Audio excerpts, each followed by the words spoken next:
that you want, for all that you believe. It's right to fight for what we want, to live the way we please. As long as we have done our best, then no one can do more. Hello. Oh, wow. It's been a while, hasn't it? Good God. Yeah, welcome to the Flush and Glow podcast. I'm Siobhan, and I should have been joined here by somebody, but they're American, and they live in Canada, and, well, we're just not sure, let's be perfectly honest with that. They're out there somewhere. They may turn it, but you never know. And hello, A-Buzz! You see, this is why I wanted to do this. Do it like this. It's just so much more immediate. Doing it on Twitch, you can see me, you poor bastards. And, yeah, hello Benny Boy as well.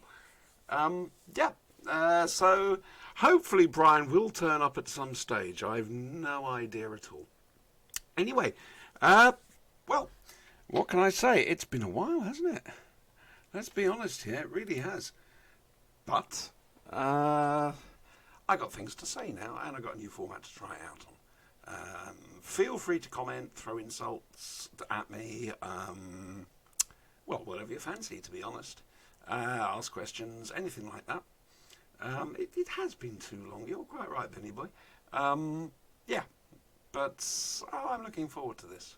I've got to admit, there's been all sorts going on, and I could have my say on them at some stage, haven't I?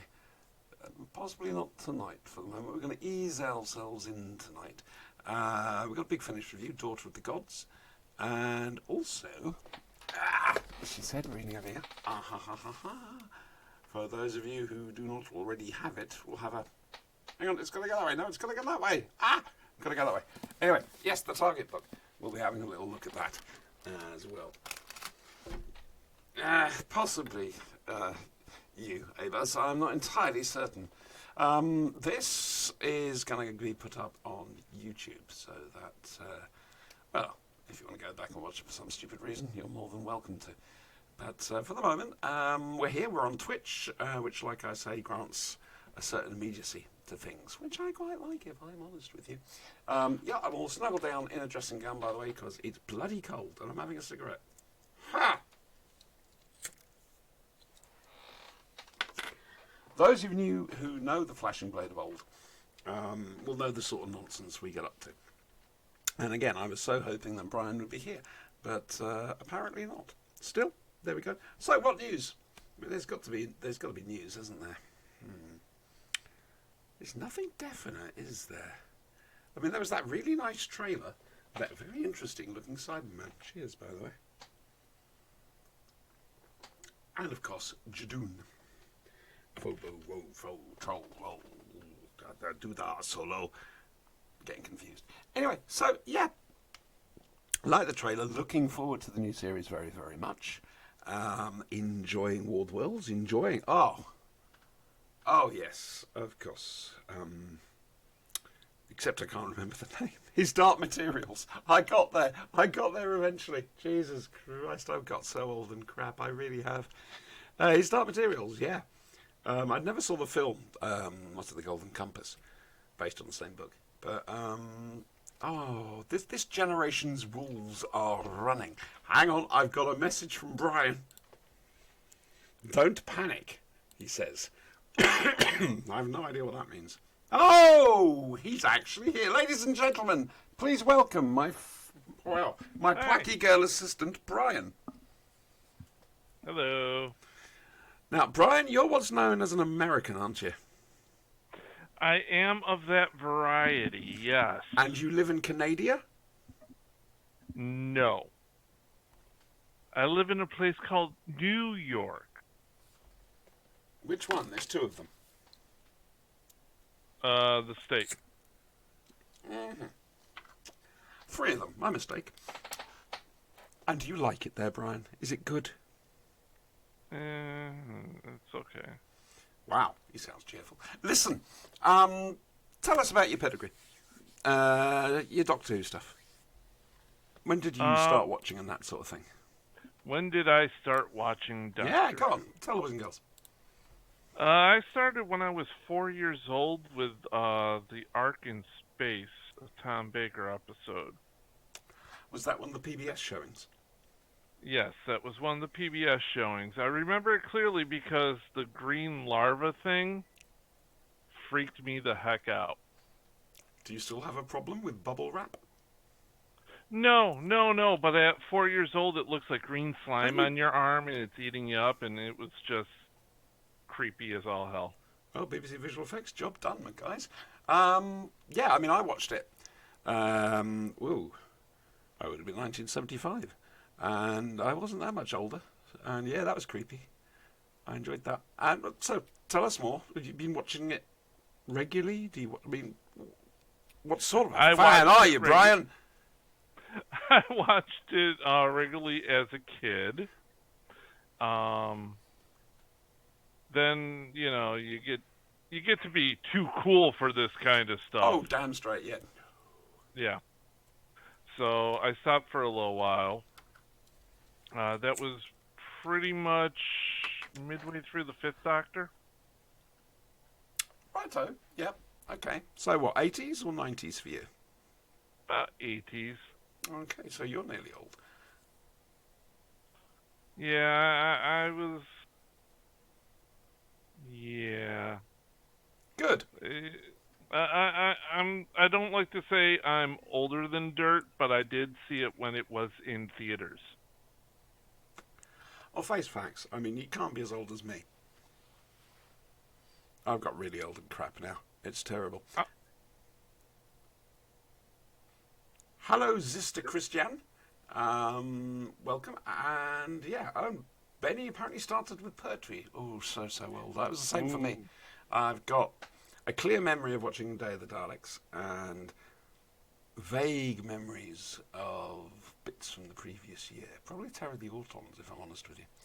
Anyway, so, we're going to try something here. I've no idea if this is going to work, by the way.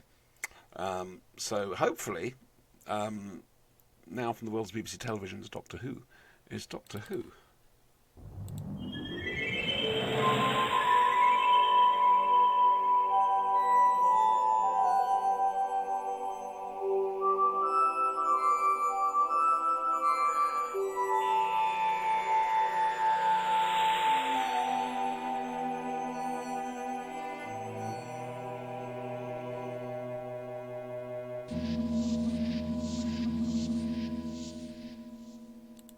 It worked! Fuck me, it worked! Jesus Christ, I wasn't sure if it was going to work.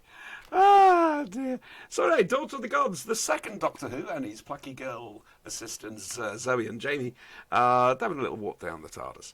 And they find a cupboard, and the Doctor finds a remote-controlled toy, so Zoe knows that Tim and Jamie lost for the next 3 hours. She finds something very interesting and decides to plug it into the control console. And then comes the great noise. There's Ace, being the great noise. That's your dog, isn't it? Yes, he is the great noise. He excels at that. Anyway, after the great noise, they end up landing somewhere. This city that seems to be under evacuation. And, that's interesting. Meanwhile, of course, contemporaneously, the first Doctor Who, Stephen Taylor, and the girl, Katerina, sorry, what do I keep calling her Katerina. They've just left Troy. Stephen's not too well. And the doctor's wondering where he can get hold of some drugs for her. And suddenly comes the great noise. I'm spotting a link here. And they end up landing on this planet, and they're there for a little while. The doctor fits in quite well. He's getting help to repair the ship. And Stephen gets a job as, I think, as an engineer down the spaceport, something like that. Unfortunately, the Daleks turn up. No surprise, they're on the cover. And they've already used their time destructor to destroy a neighbouring planet. And they're basically saying to this planet, wait, right, okay, you can be slaves or we can just destroy you. And round about the same time, the second Doctor Who and his lot turn up. And it's a bit of a crossover, and it's a very nice crossover. And we're going to hand over to Brian now, who's going to tell us what he thinks of it. Well, it's actually really nice because unlike the current modern Doctor Who, Hmm. these Daleks are not invincible. No. You, you actually go through and see them taking over the planet. You see that, well, okay, you hear them taking over the planet. You hear them fighting the defense forces, and you hear them being destroyed. Yeah. My only problem with the Daleks, ever since the new series came back, is that they've decided to use the servo sound. Now, it's a great audio shortcut. That's not Daleks to me. And in this one, they've done something with the movement sound that makes them sound like a Hoover, just wandering up and down, to be fair. But the one thing I loved about the Daleks in this, there was no great master plan, there was no great this, that, or the other, or a new twist on the Daleks. This is just Daleks doing what Daleks do, turning up, and as a little bit, hi little bit, if that is you, I think it is. Daleks turn up and say, "Nice planet you got there, but shame if something should happen to it." And that was hard to say. That really was hard to say. Yeah. What did you think of the overall plot, though? Did you get the whole thing about Katarina? Yeah, the overall plot was kind of nice because it gave you more of a look-see at a companion that was actually only in the original show for like one episode, one adventure. And in this, you got to see a whole gamut of her. You Wait. got to see her, what she believes in, how she reacts to the Doctor and the companions and traveling with them. It's really interesting. Who's using a dial-up modem? No, the winter storm warning in effect. What, a dial-up modem? No, it's the emergency alert. We're all going to die. Oh, that's nice. Horribly? Yeah, I hope so. I hope Oh, it's wow. really long and prolonged. Survival of the fittest, Brian. You're fucked. I know I'm Mm. dead. It's Well, terrible. maybe my roommate may go first. I'm not sure. No. I know No, Jess. no, she'll Won't. take me out first. Yes, Yeah, she will, and she will feast on your insides. and then the dog. Yeah, I noticed you get killed first before the dog. I like that. She's got her priorities Mhm. right. So anyway, Katarina's having these nightmares, which include the words "Katarina, no, not that switch, Katarina." Oh, my dog's making noise now. Hello, Trixie. See, it's catching. It is. It is. The canines know. They do. Don't worry, regular readers of this know full well you get animal interruptions all the time. So, she thinks she should be dead, and of course she should be. It's really, really, really, really, really warm. That's why I'm doing it, because it's bloody cold. Yeah, it's fun, quite frankly. And yes, it is very much fan service, this particular audio, but it's done very well. What do you think of the performances? The performances were really good, especially the actress they got for Katarina. She really brought out how Katarina basically believes the Doctor to be a god. And he's constantly saying, no, no, no, I'm not. He travels in time, he's virtually immortal, he regenerates after death, and she's all like, she's originally from Troy. He picked her up as the city was being sacked. Again, all his fault because he built the horse to go and get another companion that was being held in there. I like the whole catapult idea first, but anyway, carry on. Yeah, it's a whole nother segue. That's a whole nother adventure.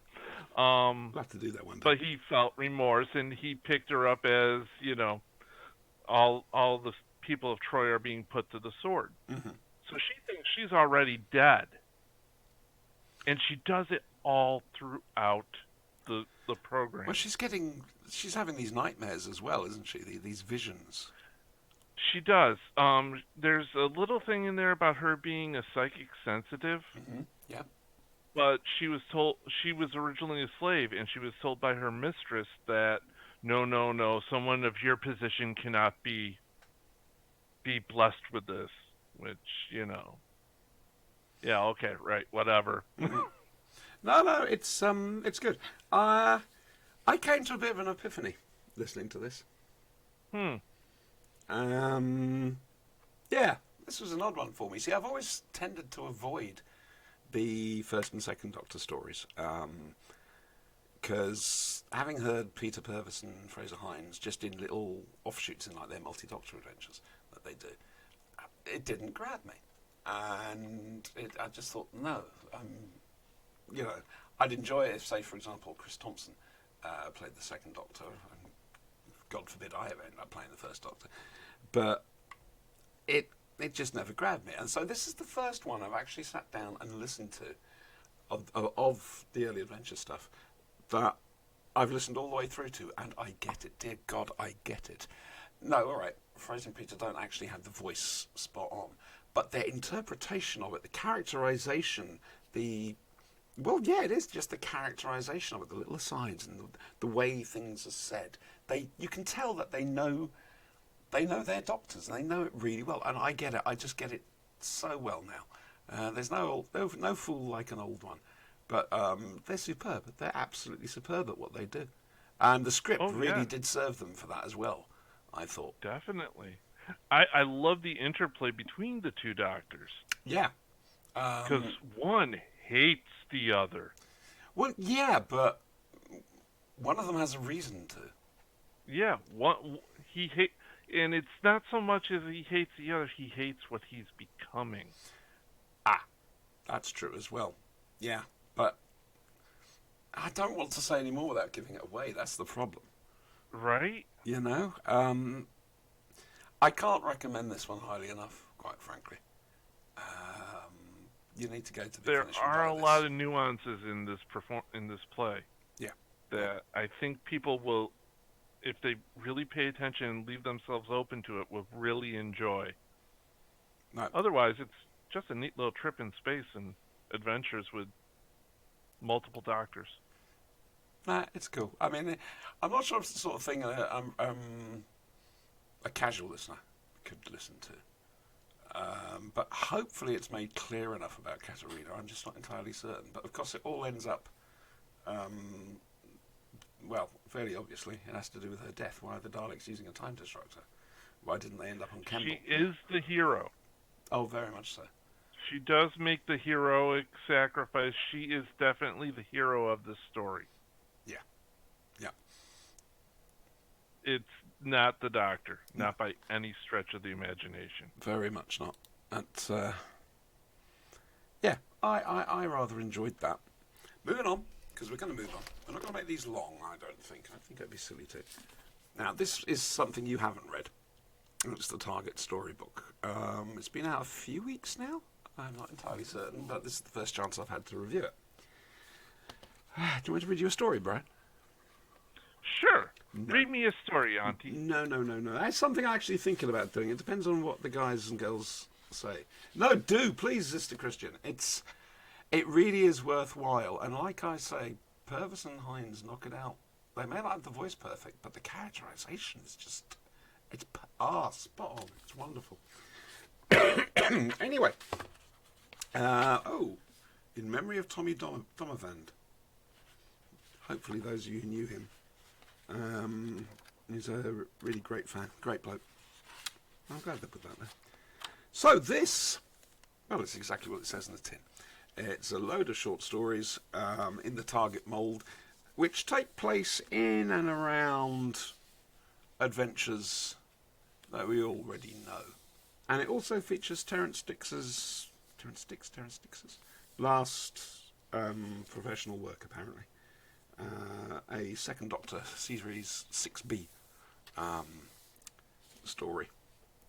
And this is lovely. It's just charming. I'll try and pick out some favourites. It's a bit difficult to. Let's have a quick look at this. Journey Out of Terror. It's the first Doctor story by Simon Gurrier. That's just great. The TARDIS team, they've left Vicky behind, and oh God, no, what's going to happen? And the Doctor tries something, and they end up start thinking Land of Fiction. Save Yourself, Terence Dix. Second Doctor's story, and I don't want to go into too much anything about it, quite frankly, but it's Terence, and we're going to miss him. Matthew Sweet's Clean Air Act. That's fun. Third Doctor story, which you could see being a Third Doctor story. Punting is set during the events of Shada. And yeah, we're going to get to that a little bit. That's a lot of fun. It would have been nice to have seen Tom interact with his other selves, but there we go. Matthew Waterhouse has written a great story called The Dark River. It's really, really nice. That noise, by the way, courtesy of Tim Drury, posting at the Flash and Blade podcast. It's a good story featuring Adric and Nissa, and I really do like it. Interstitial Insecurity is the Colin Baker's story, set during Trial of a Time Lord, just after Mind Warp. Not bad, interesting. The Slither of Shoreditch is just pure fun. It's written by Mike Tucker. It's the Seventh Doctor and the Time Lord from the beginning of Genesis of the Daleks having an adventure with a Slither in Shoreditch, including a car chase. It doesn't get much better than that. We Can't Stop What's Coming is Steve Cole, which is an Eighth Doctor and Fits and Tricks story. Decoy is by George Mann, and that's the War Doctor, and that's a great one. I really enjoyed Engines of War, and frankly, I'd love to see more War Doctor fiction, if I'm honest with you. Una McCormack has Grounded, which, it's sweet. It's Clive. It's just Clive doing what Clive does, just being sweet, basically. It's also in, Rose Tyler, the Dimension Canon, the audios from Big Finish. They're worth a pick up and listen. Turning of the Tide by Jenny T. Colgan.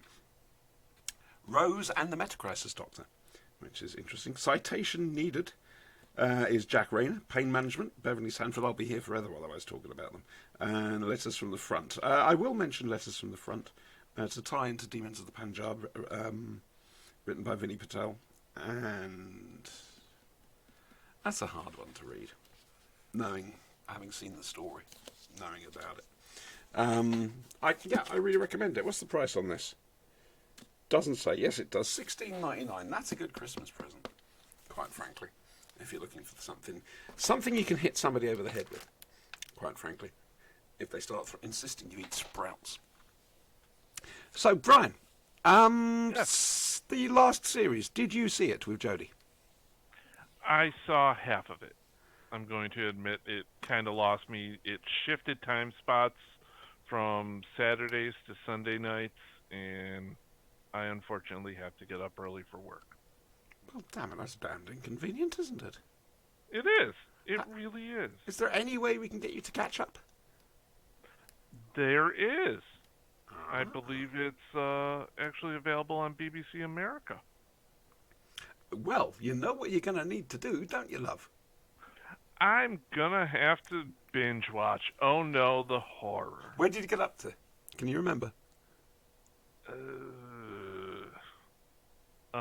It was right after the Steampunk Dalek. So you saw all of it? I saw all of it up to the Steampunk Dalek. That's all of it. That's all the first series. Her first series. Oh, never mind then. Then I saw it all. I thought there was more, but... Oh, come back, Dr. Sinister. All is forgiven. Jesus Christ. You can't get the staff nowadays. Fuck me. Zister Christian, yeah, enjoy it. Another good thing to put on the Christmas list, of course, is the Soft Annual 2019 from www.soundsoftunder.co.uk. £15 double CD and download, £10 download. Stars Cody Haydog. Well, with that going, what we're probably going to do is something along the lines of this, if I get it right. I didn't. I forgot all about that, you see. Carry on talking. Go on, Brian. Carry on talking. Do talking. I'm working out this system, all right? It's a new system. Oh. I've forgotten about it. New system. Yeah, I know. I'm trying to sort of fade through stuff. The trouble is this bit of video... My systems work is mostly black. through intimidation and swearing. Professional. Possibly. Possibly not.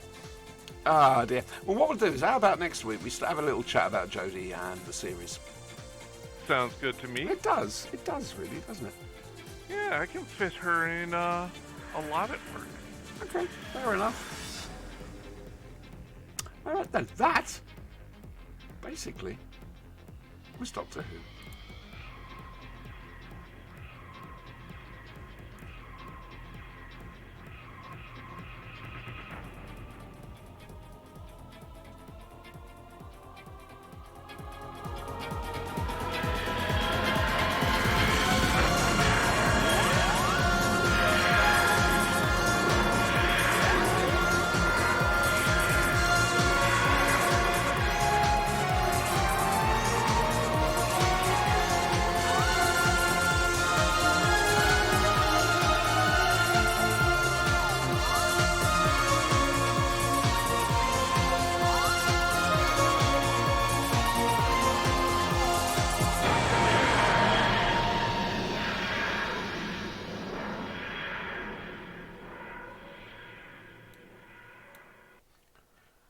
Bit of Alistair Locke there. You can't beat Alistair Locke, and yeah, I got the timing completely wrong on that. I've got to try and get a short cut down version. When I started it, I forgot that it actually had the quiet bit at the beginning, and I told you this was an experiment tonight. It's the pilot show. Somebody type whoosh crack into chat for me, please.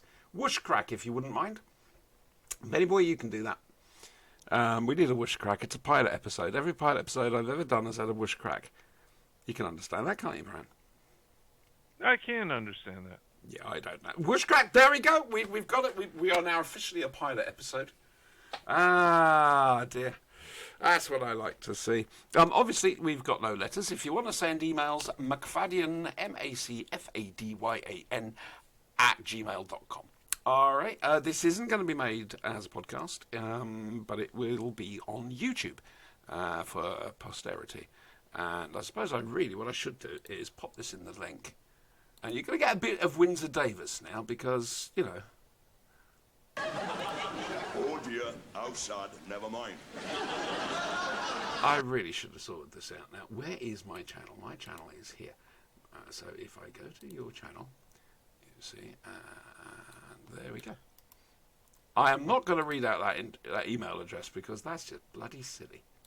Anyway, here we go. In chat, don't worry, Benny boy. I have never told someone to go duck themselves, so I totally understand predictive text. I do. Anyway, loving a duck is still legal in some of your southern states, isn't it? In fact, it's more looked upon favorably than some of their relationships. Wow. Just wow. So, yeah, that's it for this one. Next week we're going to be looking at probably the first half of the latest series of Jodie Whittaker.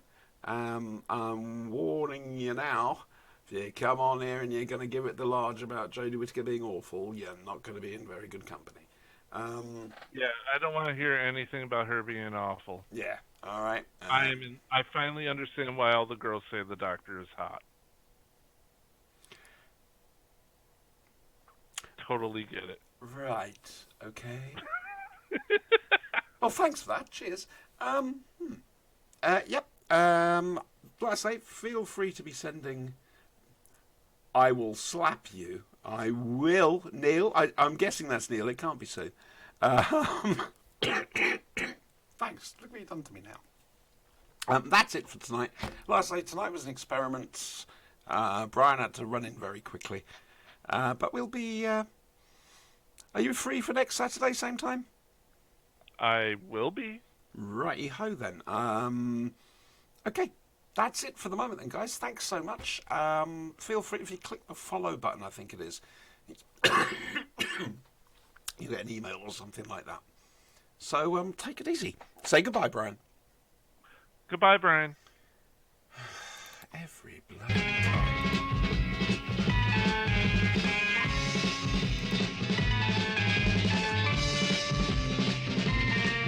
You've got to fight for what you want, There's no for all doubt. that you believe.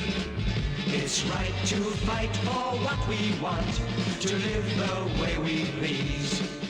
As long as we have done our best, then no one can do more.